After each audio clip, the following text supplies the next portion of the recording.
White man in boxing led the Flair Cops. Shout out to Goodfellas Sports TV. Don't forget to check out our sponsor, The Health Blaze, at thehealthblaze.com. 100% all natural products from lotions, soaps, foot soaks, bath bombs, and much, much more. Use the promo code Goodfella1Boxing. Tell them your boy CJ Goodfella sent you. Get 18% off. We out. All right, let's talk some boxing real quick. Make sure you hit that subscribe button, bell icon button, share the video. Appreciate the love, support. Keep sharing the videos. But, yeah, Gary Russell responded to Devin Haney and the Duck stuff. Also, Miguel Berchelt and Oscar Valdez will be fighting. We'll talk about that. But first, we'll talk about Terence Crawford. Him and Kell Brook is all agreed to. I heard it been done. But, yeah, let's get to that. Make sure you hit that subscribe button, bell icon button, share the video. And I heard that Kell Brook is getting $2 million. Heard that Crawford is getting north of 3.5. So, like Crawford said, he said he wasn't taking no pay cut. Crawford said he took a lot of pay cuts, and in the beginning of his career when he was with Matador Sports, and said his contract was his contract. He wasn't taking no cut. This ain't no DAZN, the Canelo deal over here with him.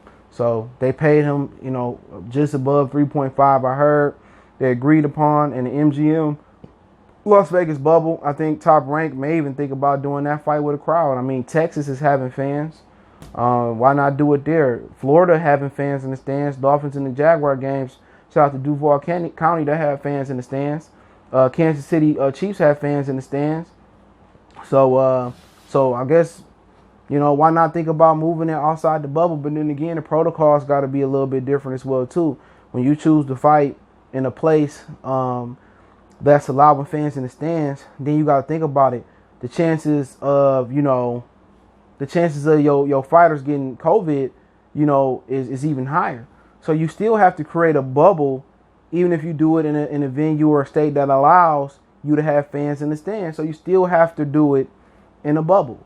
So you would have to have, Crawford and Brook stay in a hotel, that's very close to the stadium.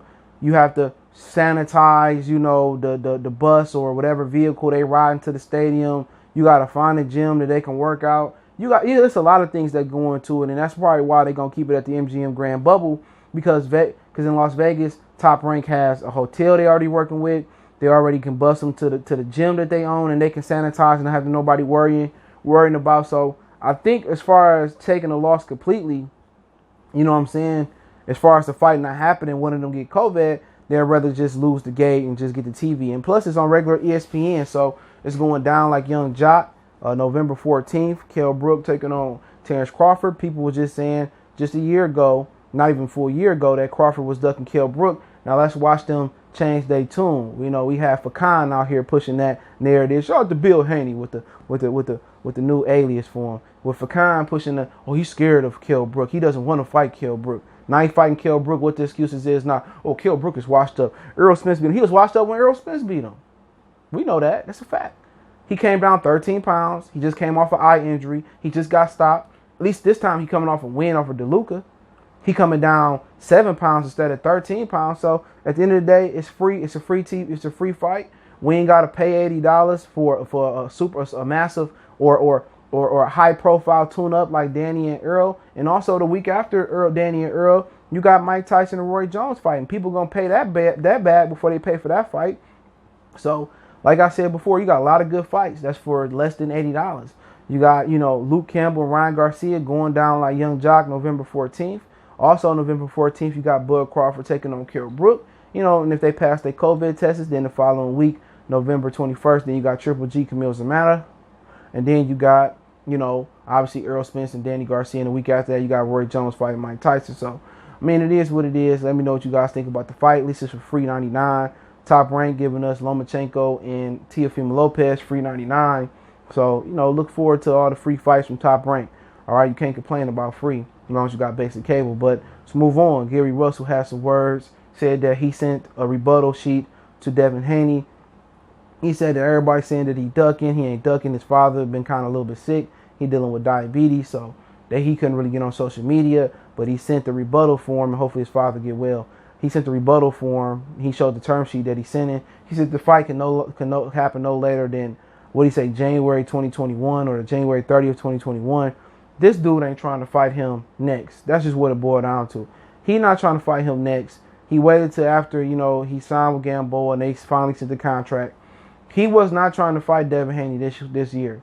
All right, he trying to fight Devin Haney down the line. November 7th was the day he didn't like. I got this straight from like the plug. You know what I'm saying? He wasn't trying to fight he don't want to fight Devin.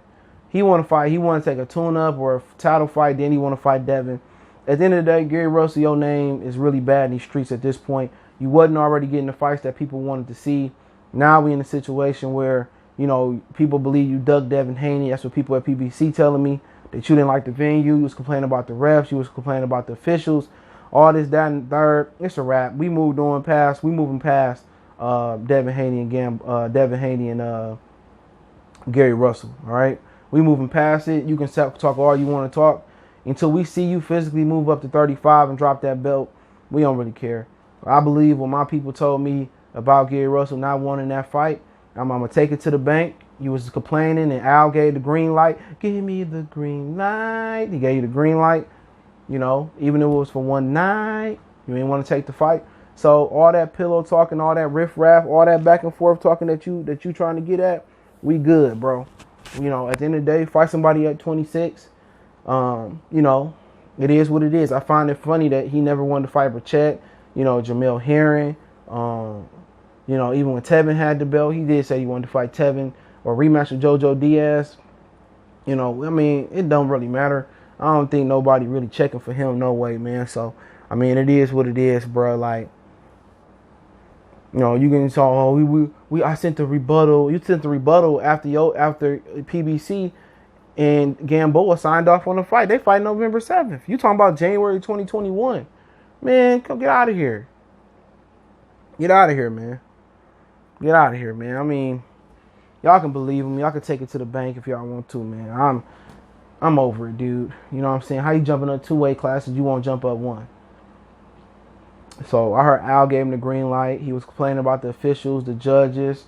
He was complaining about the date. He complained about the date on TV. We all need 8 weeks to get ready. It's right at about 7 to 8 weeks to get ready for November 7th. So, I mean, it is what it is. We looking forward to Gamboa fighting Devin Haney. That's a fight that absolutely nobody cares about. That's a fight. That's a sparring match. You know what I'm saying? They're gonna be in there sparring, and you know, Devin Haney should dismantle Gamboa. You know, Gamboa couldn't get nobody to say his name in his prime. You know, all of a sudden everybody want to fight. The only person that was willing to fight him was Brandon Rios, and that's the only person that I can remember that he ducked. You know, but let's move on. Apparently, Oscar Valdez and Miguel Berchelt is a done deal for December 12th. They finally will be fighting. You know, Oscar Valdez has been looking like shit with Eddie Reynoso. You know, Top Rank pretty much put him in a whole bunch of battles and wars instead of, you know, matching him up with some of the PBC fighters like title holders like Gary Russell, Santa Cruz, at the time Carl Frampton. They sat there and had him fight all these tough fights, and, you know, a guy who had all the ability to be one of the best featherweights, you know, of his time, for all these pedestrian fights, and now he about to have a Top Rank blood sacrifice to Miguel Berchelt. Berchelt been looking unbeatable since he got knocked out. He been looking like his stamina, his output, his punching power. He's been looking unbelievable. He's a really, really good fighter. He's always been a good fighter. And I think he gonna end Oscar Valdez on December 12th, straight up and down. I just don't see no other way. Valdez has the talent to beat Miguel Berchelt, but right now he hasn't put it all together. You know, you talking about putting the cake together. You got the flour, the egg, all that, the frosting, everything that go into it. Individually, they don't taste good. Together, cooked, they taste great. And Oscar Valdez got the egg right here, the flour right here, the frosting over here, the sprinkles and whatever else, the candle, all of it separate. Oscar Valdez in his career, even with Eddie Reynoso before him, he has not been able to put it all together, bake a cake, put in the oven, let it rise, let it sit, let it cool, put the icing on it, put the candles and sprinkles on it, and say happy birthday. He's not been able to do that in his career. And I thought he was going to be a generational Mexican talent. I thought I was going to be able to put him up there with Salvador, you know, Chavez and, you know, Canelo. You know, I'm not saying he would have been on that level, but he had a lot of ability. I felt that he should have got with a black coach because he had the ability, he had the athleticism, the hand speed. You know, you could have taught him how to move and do all that stuff, but, you know, pretty much we got in the Top Rank blood sacrifice. His career has been mismanaged, has been mispromoted, in my opinion, and he should have fought the Gary Russells and the JoJo Diaz's and the Carl Framptons and Santa Cruz. he should have fought them dudes in unified. But, you know, at one point in featherweight, he was looking like he was the real deal Holyfield. And unfortunately, he didn't fulfill the prophecy that I have for him. But I look for his career to be shut him down in my Chuck D voice, December 12th. If he beat, I mean, if I give a percentage on it, I would say he got a 20% chance to beat Berchelt. Berchelt not unbeatable. He been through the wars too, but right now it seemed like he put his cake together and they eating it. You know what I'm saying? He put his upside down pineapple cake together and they doing very, very well. So let me know what you guys think. Don't forget we on Facebook, Instagram, Twitter. Reach out if you got a business question, query, sponsor, video request.